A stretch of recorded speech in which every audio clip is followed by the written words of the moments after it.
এখন বাজে রাত্রি 1টা। আমার মিষ্টি খেতে ইচ্ছে করছে, আর বাড়িতে মিষ্টি রাখা ছিল না, তো চটপট করে আমি কি বানিয়ে ফেললাম।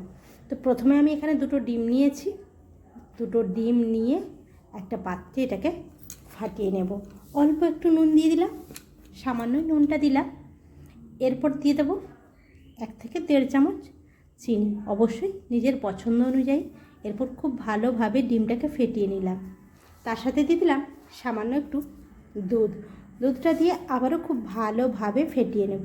ব্যাস, এরপর এটাকে ফেটিয়ে এক সাইডে রেখে কড়াইতে জল দিয়ে গ্যাসে চাপিয়ে দেব। জলটা গরম হয়ে যাওয়ার পর এরপর ওই ফেটানো ডিম সমেত যে পাত্রটি ওই কড়াইতে বসিয়ে দিলাম, দিয়ে ঢেকে এটাকে 10 থেকে 15 মিনিট একটু জাল দিয়ে নিলাম। তো 10 মিনিটেই দেখো আমার কিন্তু মিষ্টি রেডি। তো ডিমের জায়গাটা তো একটু গরম, তাই সাঁড়াশি দিয়ে একটু কায়দা মারতে গেছিলাম, কিন্তু সাইড থেকে ফেটে যাচ্ছে দেখে আবার হাত দিয়ে তুলে নিলাম। এরপর এটাকে একটা প্লেটে উল্টে নিলাম। তো দেখো, যে বাটিতে করে মিষ্টিটা তৈরি করেছিলাম নিচে কিন্তু একদম লেগে নেই।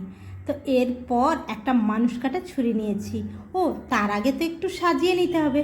তো চেরি বাড়িতে নেই, তাই একটা টমেটোর সসের ফোঁটা উপর থেকে বসিয়ে দিলাম। এরপর একটা মানুষ কাটা ছুরি দিয়ে এটাকে 4 ভাগ করে কেটে নিলাম, আর তার আগে টমেটো সসের ফোঁটাটা চেটে খেয়ে নিলাম। তো দেখো আর কতটা সুন্দর হয়েছে। এটা কিন্তু খুব অল্প সময়ে বানানো যায়, তোমরা একবার ট্রাই করে দেখতে পারো, খেতে কিন্তু বেশ লাগে। তো ভিডিওটি যদি ভালো লাগে অবশ্যই পাশে থেকে যেও। সবাই ভালো থেকো, সুস্থ থেকো, টাটা।